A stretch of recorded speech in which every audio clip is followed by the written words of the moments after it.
vlog versus how-to videos.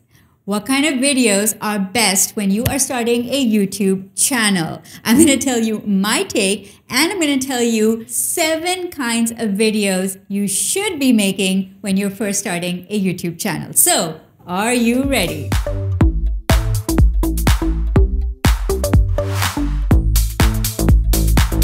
Hey entrepreneur, I'm Salma Jafri from salmajafri.com, and you are in the right place if you want to grow your personal brand with video. Hit the red subscribe button, the bell icon, you're the first to know when I upload a new video.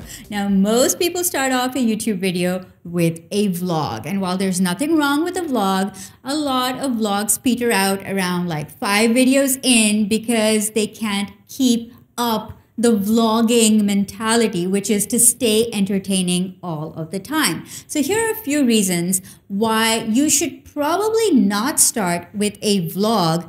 Here is what might happen. If your life is not very interesting, sorry if it doesn't, and you have to constantly keep coming up with ideas, then starting a vlog will not be very easy for you.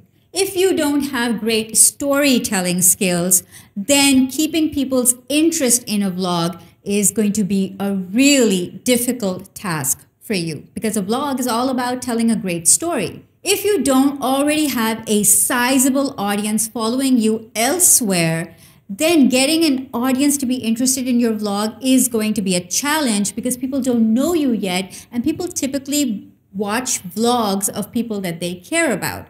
So if you don't have an audience yet, it's going to be hard to grow one. And if you're not providing any value for the audience, if they're not being entertained or informed or educated in some way with your vlog, then it's going to be an uphill task for you to grow your vlog. Now, if you do have all of these elements in place, a sizable audience, valuable takeaways, storytelling techniques, and an interesting life, then you absolutely can start with a vlog. So the opposite is true as well. Now, paradoxically, when I first started a YouTube video, it was actually with a vlog, which I'll link to right up here.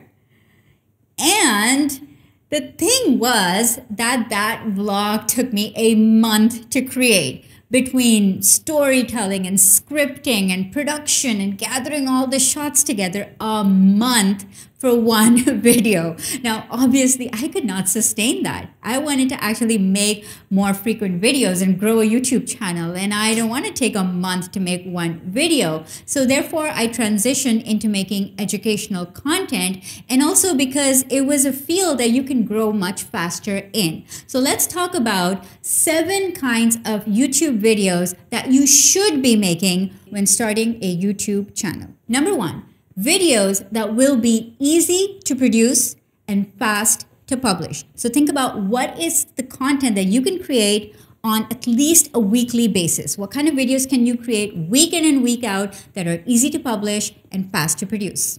Videos that teach, inspire, or educate. Because ultimately, YouTube is all about giving value to your audience, and the way that YouTube organizes value is that you're either teaching or inspiring or entertaining. So your videos have got to fall into either one or more of these categories. So 3 is videos that people are actually searching for.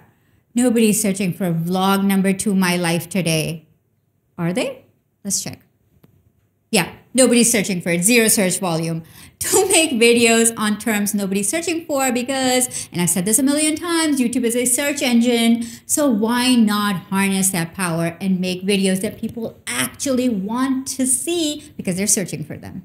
4, videos that you don't have to do a lot of research for. Because again, you're going to go into procrastination central and you're going to spend all your time in research and not enough time on the execution and actually making the videos. So start with making videos on topics you already have mastered, stuff you can talk about in this moment right now. Number 5 is videos that rank on YouTube and Google. So you want to make sure that because you're making videos for YouTube, what is the point of making them if they're not going to rank? Because if they're not going to rank, they're not going to get found. So you might as well make videos that are going to rank so that a new audience can discover you by typing in a search query and having your video pop up as the result. Number 6, videos that increase your visibility to new audiences. So it's all great to make videos for your current subscribers, but you want to grow a channel. And growing a channel means attracting new audiences. So if you've watched my video on how to pick trending topics, I'll link to it right up here in case you haven't watched it. But we'll go and watch that because that's going to show you how to pick topics that are driving interest. So more and more people are getting interested in that topic. And finally, number 7, videos that encourage people to connect with you outside YouTube as well. Now, YouTube is a social network that is not owned by you. And if you're building a business and you are a smart entrepreneur, which I hope you are, then you want to make sure that you also build an email list or an asset which gives you a direct connection with your audience. So you want to make sure that at the end of your videos, you are building that connection with people off of the YouTube platform as well. So don't put all your eggs in one basket. So my question for you today is, what type of YouTube channel will you start or have started? Is it a vlog channel or an educational channel? Tell me in the comments below. And with that, I want you to go and watch my free YouTube masterclass, which is going to show you how to get views and subscribers on your brand new YouTube channel. Even if you are starting from scratch, you're starting from zero, how you can grow your channel. I'm going to put the link to that masterclass in the description below. So go watch that training and let me know how you like it. Remember to go after what you want and build a brand you love, because you can be the media.